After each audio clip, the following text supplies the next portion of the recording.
I want to welcome you to Crypto Never Sleeps. Today we are in the red theme because we are seeing the markets down. In case you're new to this channel and you want to stay on top of the crypto world, well then please hit like, smash, subscribe so that you can be notified every time we upload new videos, and especially when a flash crash appears, I'm here, so please hit that notification bell as well. Even today we did get a few coins at a 20% discount, and when I got them, when I bought them, when I executed, even though it's not financial advice, I did announce it in the Telegram group, and then after that, then we go live, we share.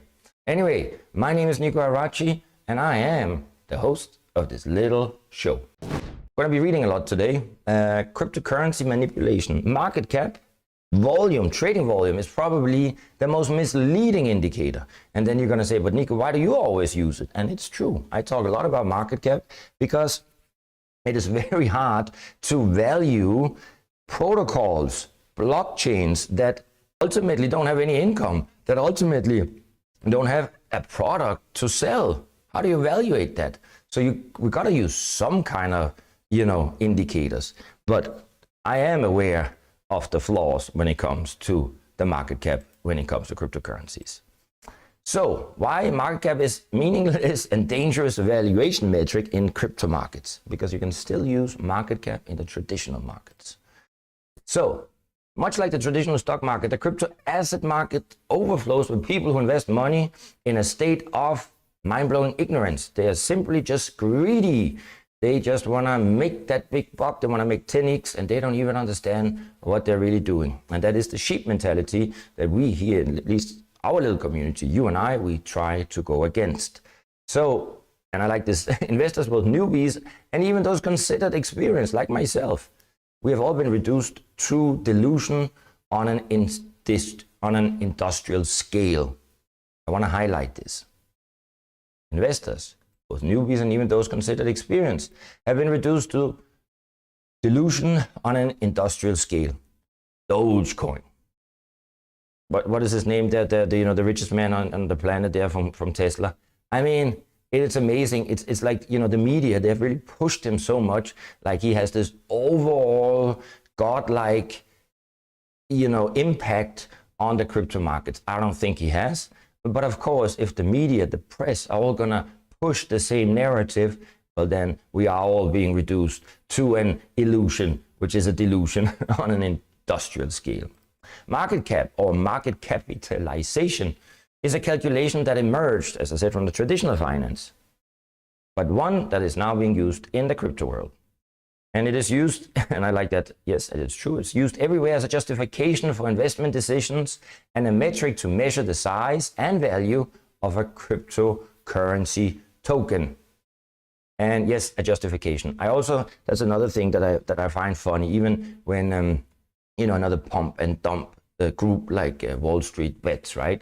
They, on Telegram, and sometimes they have, some, they talk to each other, not just by writing. You can actually have some group talks. And I was listening to that was supposedly one of the main guys, and they were just sitting saying, but this coin with 2 billion, it's undervalued. Listen, guys, it's hard to say that a protocol, an ecosystem, a blockchain that doesn't have a single client, that doesn't have a single use case, that doesn't have a single means of income, and they got 8 people working there having a valuation of 2 billion, and then say it's undervalued. Well, maybe he's seeing things I'm not seeing, but then let's use other metrics, because you don't call that undervalued, you call that highly overvalued. But we can't speculate because we can't even speculate and say it's 100,000 times earnings, right? So I have to say that you got to watch out from who you listen to. Furthermore, there's not financial advice. Remember that. What I say and do, I do. You do what you do. As long as you don't do me and I don't do you, then everything is great. Not financial advice. He said there's a big problem here because market cap is meaningless.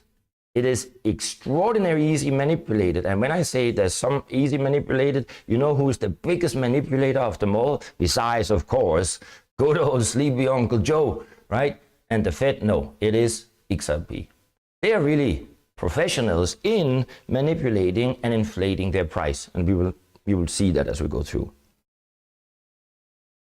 So market cap in crypto is meaningless, easily manipulated. It creates a false sense of value. It's actually even more than this. It's downright dangerous because it misleads investors and plays a role in the crypto panics and wild swings that so often impact the space. Most investors require a simple way of finding an answer to what is a very complex subject. That is true. What is a complex subject? How to value a network? How do we value Cardano? Complex. But I would even take it to an extent and say it is so complicated and complex that no one can calculate it. That is why I like to base my approach on psychological greed, how people, the masses, react to things like this. That is my approach. So how do we actually calculate the market cap for cryptocurrencies, and for that matter also in the traditional stock market? Market cap is calculated by multiplying the circulating supply of a cryptocurrency by its last transaction price. And that's also how they do it in stock market. So maybe if you're more relevant and more home in the stock market, let's say the last price of Microsoft was at $1. If there are 100 million shares in circulation, well, then that company is valued at 100 million. That's how you get the market cap. And that's also how we use it in crypto. So it is a widely used metric for measuring the size, and this is what size and value of a cryptocurrency or token network. It's a very simple calculation. And this is the question we should all ask ourselves. What can that be used for? And what does that actually mean? And I will tell you, absolutely nothing. Yeah, isn't that great? Isn't that great?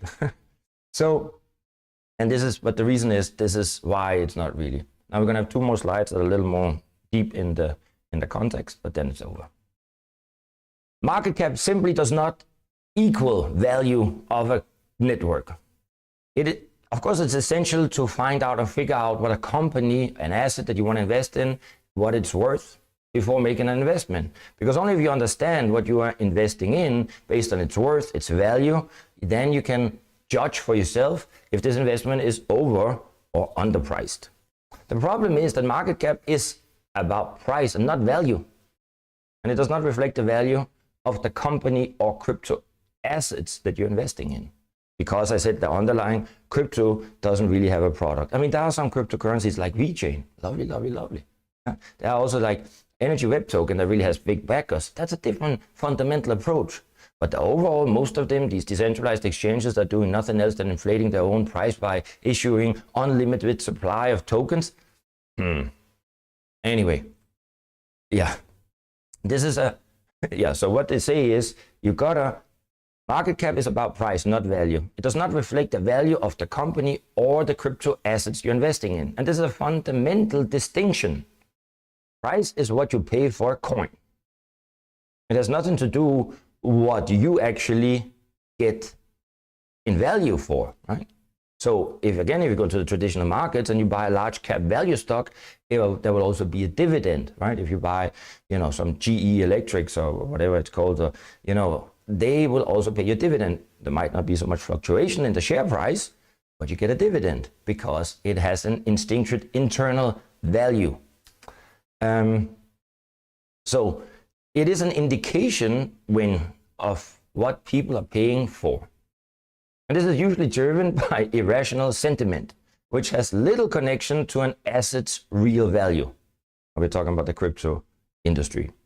So if we assume that whatever the market, Uncle Joe and Sister Shelley, they are willing to charge or pay for a token, that equals the value, the worth of the protocol, that's a big mistake. You really have to understand that. And we will give you a very good example, because you and we could tomorrow set up a $10 billion market cap coin protocol. Isn't that lovely? That would be lovely, lovely. Maybe we should try that tomorrow. So that's also why they say here, sometimes overnight, some protocols have added billions to its market cap. But what actually changed? Did they get more users? Did they launch a new technology or achieve more mainstream adoption?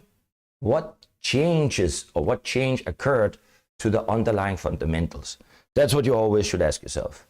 And I gotta be honest with you, most changes that we're seeing in the cryptocurrency industry currently, they don't impact the bottom line. They impact our future expectations. Market cap doesn't equal value. So all that has happened is, when we see this price going up, is that more investors have been willing to pay a higher price because we are, fear of being, fear of missing out. So in the majority of cases, there is no underlying value, or no underlying value has been added to these currencies or these protocols. The only thing is that more sheep were willing to pay higher prices, which resulted in the market cap skyrocketing, which we often see. And as the market cap skyrockets, more sheep mistakenly believe the asset to have increasing value, and the cycle continues. That also goes, the other way when it goes down. So the critical takeaway is market cap is about price, and the price has absolutely nothing to do with value. It's just a multiplication of the last, this is important, it's just a multiplication of the last transaction price by the circulating supply, and therefore it has no use when you're trying to assess the value of a protocol. I hope it makes sense. So again, market cap only reflects the last transaction price. You understand that? The market cap of a cryptocurrency is about price, not value, and it is misleading. But as they here say, it's more than that. Market cap only reflects the last transaction price multiplied by the circulating supply. I think you get that. So now we're going to go through an example, and this is what I'm talking about. You and I, we can create a company with 10 billion market cap tomorrow.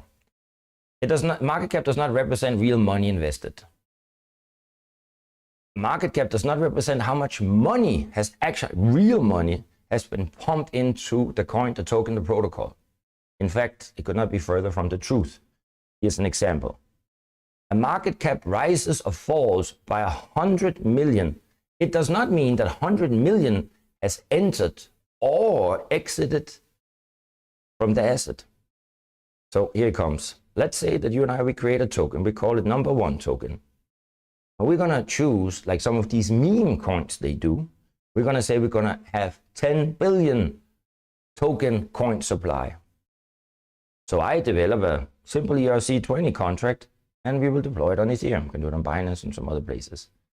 And we need to be on an exchange. But as we know, there are some decentralized, permissionless, trustless exchanges. It's still just you and me. I then convince my sister Jenny to buy one of these tokens for $1. Boom. And then you know what happens? We got a coin, a token with a market cap of 10 billion.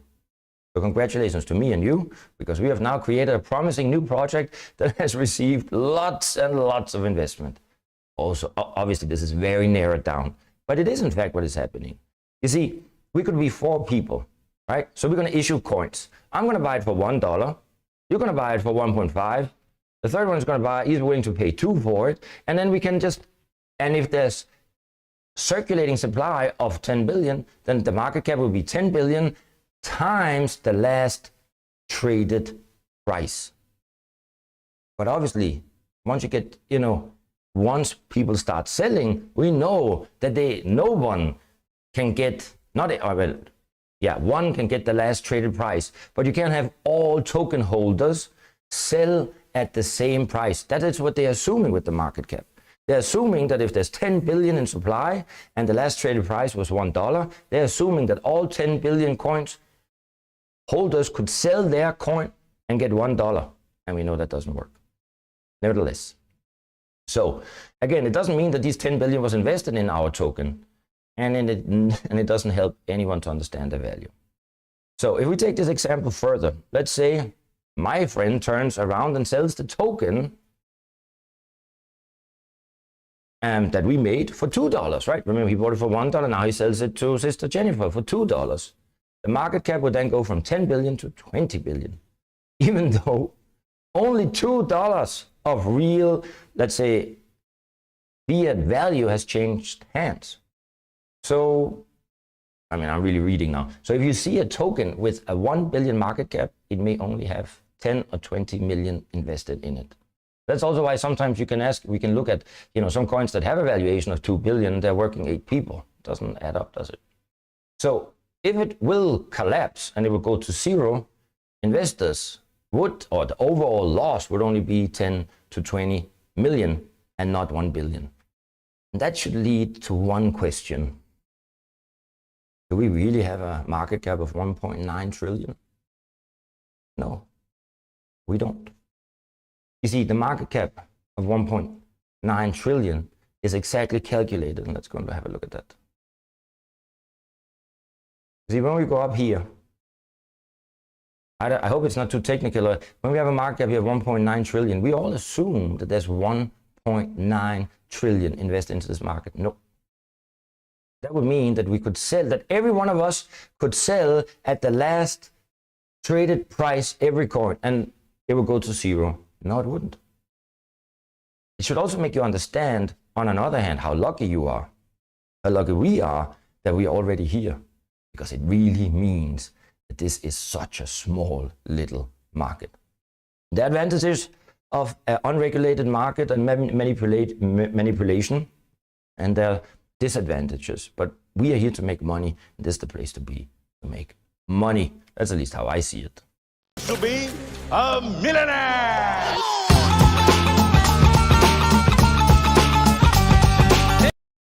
So, and then we go to the last slide, the last slide.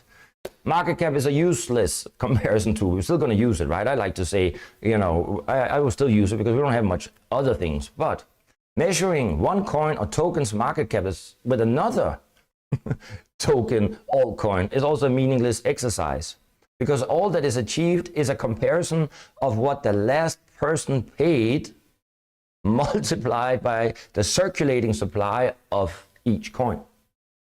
And the number deduced from this calculation delivers no actionable or useful insight. That's true. So, furthermore, even if the market cap of a coin equaled its value, comparing them would still be pointless, because each coin, each token, each protocol is different and should be measured differently. Investors often say things like X coin has a market cap of 1 million while Bitcoin has a market cap of 57 billion. So X coin is undervalued and a great investment opportunity. Or X coin has a market cap of 1 million compared to Bitcoin or Ethereum, and then they're overpriced and due for a decline. Or X coin could never have a market cap of 100 billion. Bitcoin's only 57 million. But what the last takeaway is we talk a lot of nonsense in those group chats, right? Undervalued and all that. And you gotta go away from that a little bit and get more into the real fundamentals of each platform. And that's also why I say I love Polkadot. Polkadot and Kusama came out. Is it a better product than Polygon Matic? Is it a better protocol than Binance? Is it even a better protocol than what we are currently seeing on ETH? Yes, it is. That's how I would like to say I analyze fundamental value. That was it for this thing here.